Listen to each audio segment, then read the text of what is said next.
el Papa Francisco habla de que estamos participando de una guerra, pero en este caso una guerra comunicacional, o sea, ahora en lugar de tener armas en forma directa o bombas como fue en la Plaza de Mayo en la época de Perón, hablamos de comunicaciones mediáticas que transmiten mal las cosas, pero que además no muestran la realidad de las decisiones políticas que se toman, y esas decisiones llevan al hambre, o sea que los muertos vienen por el hambre.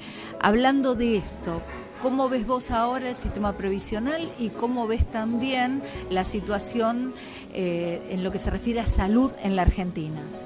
En realidad el Papa habla que estaba diciendo hace 2 años atrás de que estábamos viendo la guerra mundial en cuotas, por esto que yo te decía de los conflictos de baja intensidad. La verdad que decirle baja intensidad a 2 millones de muertos es una falta de respeto, ¿no? Sobre todo en países laicos como Siria, como Libia, países, mientras que las monarquías aliadas bombardean Yemen con tranquilidad.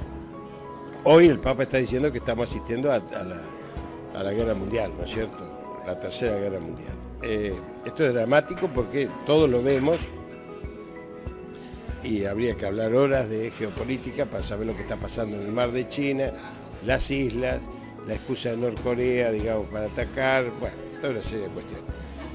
Pero el correlato de eso en nuestro país tiene que ver con algo que pasó y que yo lamento profundamente porque nosotros votamos legisladores nuestros, también legisladores de otras fuerzas políticas que se dicen que confrontan con el gobierno, pero a la hora de la verdad le votaron una reparación histórica que es una verdadera falacia. Y cuando digo una verdadera falacia, no lo digo por aquellos 400, 500 mil jubilados sobre 7 millones y medio que pueden haber recibido beneficios. Eso está muy bien.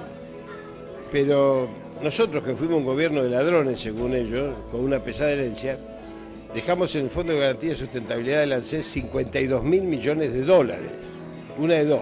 O como ladrón éramos muy malos, o como administrador éramos muy buenos, digamos. Algo de eso está. Vamos a revalorar, digamos, algo, porque si no. Sobre eso viene la reparación histórica, porque la reparación histórica, al proponer pagar al contado todos los juicios, va a desfinanciar el Fondo de Garantía. El gobierno de Néstor y Cristina venía pagando 50.000 juicios por año, en función de los de mayor edad, los de menor, y el índice de litigiosidad se iba disminuyendo. Pero además de eso, van a saquear el fondo, porque el 12% del Fondo de la Garantía de Sustentabilidad del ANSES es de las empresas que quedaron enganchadas en la recuperación de los fondos de la FJP, lo cual se van a vender a precio vil, entre las cuales está Clarín, está Techin, y de paso se van a sacar de encima el director del Estado, que es el que controlaba los balances, que le controla el giro al exterior, que controla la liquidación de dividendos. Y por otro lado, se votó en ese mismo tema algo que es lamentable, que se iba a formar y se formó una comisión para ver una nueva ley previsional. Entonces la pregunta del millón es, ¿por qué una nueva ley previsional? Si la que teníamos tenía el 97% de cobertura, si el índice de movilidad jubilatoria era superior a la inflación, porque juntaba los dos índices, el índice de recaudación previsional y el índice inflacionario, lo cual estaba dando que 2 o 3 puntos se ganaban en cada ejecución.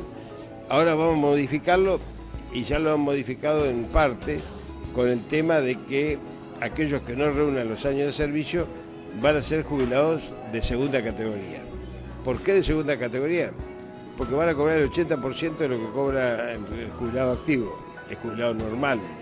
Entonces ahí ya hay una disminución. Hoy de 6.300 que cobra la mínima un jubilado, estos jubilados, que no son jubilados, sino que eran las viejas pensiones graciables, va a cobrar 5.300. Entonces, estamos primero ante un tema. Segundo, este que va a recibir este beneficio, clase B, no va a generar pensión para la viuda o para el viudo, lo cual es realmente una falta de contención social. Entonces, del 97% de cobertura vamos a ir bajando. Encima se han conculcado derechos. Cuando uno le pide a un jubilado de PAMI que demuestre que su coche es anterior al 2008 para brindarle un derecho, o hablaba de los derechos, un derecho como es el descuento, la seguridad social no discrimina entre quien tiene un coche, dos coches, una casa o dos casas. No discrimina porque el derecho es el derecho. Es como en las tarifas. Uno no puede discutir tarifa, uno tiene que discutir derecho. O a mí me vas a dejar vos sin agua, Macri, vos me vas a dejar sin agua si yo no tengo para pagarla. Me muero. ¿Qué tengo que hacer? ¿Tengo que ir a tomar de la cloaca? ¿Qué tengo que hacer para no morirme? Si vos no me cortás el agua porque yo no pago el agua. Estos son los barbarismos del neoliberalismo. El neoliberalismo mata. El neoliberalismo es asesino. Con el plan de curitas, que vamos a tornar el tema salud, nosotros teníamos año a año, sabíamos que se moría por colecho de los bebés en los 6 primeros meses, entre 150 y 135 bebés por colecho. Eso lo evitamos con las cunitas. Sacaron las cunitas, incluso el juez mamarracho este que tenemos, Bonadío, las mandó a quemar. Entonces uno dice, pero ¿qué es Goebbels esto? Después vamos a quemar los libros, no va a ser cosa que alguien, como si demonizar, digamos, a la otra fuerza política. Pero después de eso, dimos de baja o desprogramamos el plan remediar, lo cual hizo que nuestros pacientes hospitalarios del país, de las 4 enfermedades crónicas no transmisibles como diabetes, hipertensos, renales o cardiópatas, se queden sin medicación. Entonces, esos que se quedan sin medicación o van hacia una complicación, en el caso del diabético, amputación, ceguera, infarto, diálisis, en el caso del hipertenso, accidente cerebrovascular. Es una barbaridad, mata, el neoliberalismo mata, no se ocupa de contener a la gente. En este sentido, lo mismo pasa con el PAMI al disminuir los aportes. Entonces, hoy el afiliado del PAMI tiene que elegir aquello, el 70% cobra la mínima, elige entre comprar medicamentos o alimentos. Si compra alimentos y no compra medicamentos, se muere por la enfermedad. Y si compra medicamentos y no compra alimentos, se muere por debilidad. Entonces, es una trampa mortal. Hay que alertar sobre esto. Y encima proponen una cobertura universal de salud para poder llegar a que los bancos manejen el 33% que hoy se atienden en el hospital público, que le van a dar un carné que diga que usted es pobre. En una indignidad absoluta, porque hoy si vos vas al hospital nadie te pregunta. Puede ser que los hospitales no funcionen del todo bien, pero nadie discrimina ni nadie hace de esto. Ahora, un carnet de pobre le van a decir a la gente, mire, con este carnet usted va a tener acceso a lo que quiera. Se va a atender acá, se va a atender en la clínica del doctor Cureta, a la vuelta, porque si vas a ir a pedir un turno, te van a decir, mire, no hay turno, pero acá a la vuelta lo van a atender. Entonces empiezan a sacar recursos de la seguridad social para dárselo a los privados. Y encima van a empezar con el copago de los medicamentos, que antes se entregaban gratis. Entonces hay una erogación de bolsillo. Esto es dramático, esto funciona en Colombia. Esto mató más gente en Colombia que la guerra civil, me decía Pilar Córdoba. ¿Por qué? Porque este proceso llega a la judicialización de una intervención quirúrgica como un apéndice, un barbarismo absoluto que destroza cualquier teoría del apuntalamiento de la salud, que es el paradigma nuestro de Carrillo, frente al paradigma neoliberal, que es la atención de la enfermedad, porque es lo que da plata, la enfermedad. El sistema nos necesita enfermos, no necesita ni muertos ni sanos, porque muerto y sano no le damos guita. Es tan sencillo como eso.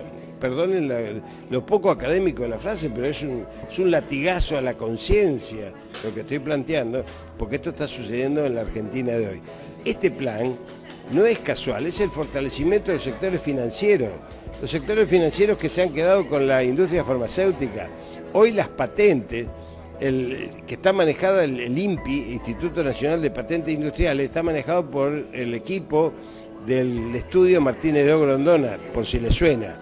Ese equipo ha dictado una resolución 56 donde las patentes van a entrar sin ser valoradas, lo cual implica que tengamos que pagar patentes sobre medicamentos que incluso nosotros no necesitamos, ni queremos, ni sabemos si están constatados, más allá de lo que pueda decir la ANMAT, porque la ANMAT tiene un anexo 1 que dice que pueden entrar medicamentos de la FDA de Estados Unidos, de la Unión Europea, de Japón o de Israel, con casi ningún requisito, porque son entes de regulación confiable. Lo que no dice la ANMAT, o sabe la ANMAT, pero no podemos hoy todavía impedirlo, es que FDA de Estados Unidos está autorizando medicamentos para exportación, lo cual transforma a toda América Latina en conejitos de India, de experimentaciones que después se comprueban como medicamentos que tienen efectos secundarios no queridos, como las famosas bastatinas. Nadie se asuste, pero las bastatinas tienen efectos a largo plazo, y esto en Estados Unidos lo saben, sin embargo autorizaron este tipo de medicamentos. Bueno, todo esto está sucediendo, todo esto es parte del plan del neoliberalismo, que también sabemos cómo termina. Termina una crisis social. Siempre termina una crisis. El neoliberalismo siempre termina una crisis social. Antes lo resolvían o con golpes militares o con proscripciones, pero siempre termina igual. Lo único que no sabemos, ¿sabes qué es? ¿Cuándo? Porque eso lo decide el conjunto del pueblo argentino. Único sujeto de la historia. Para cerrar, contanos, estás por presentar tu libro. ¿Cuándo, cómo, dónde?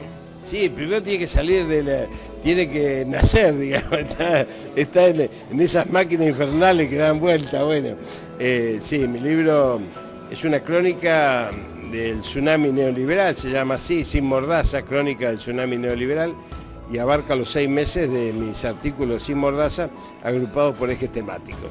Así que eje temático de la política internacional, eje temático de derechos humanos, eje temático del trabajo, así que va a salir dentro de poco, lo edita Sicus, mi amigo Manuquian, a quien le mando un abrazo, pero realmente estoy conforme porque en realidad tengo mucho más material como para hacer Sin Mordaza 2 y Sin Mordaza 3. Lo que quiero sí es, lo único que le dejé a los artículos es la fecha, para que cada uno sepa en qué momento fue escrito. No le toco los contenidos, ni los pulo, por más que la historia después no me dé la razón, porque me parece que es una manera de demostrar cómo va escalonando un proceso político que en manos del neoliberalismo ha agredido profundamente al pueblo argentino. Muchísimas gracias. Gracias.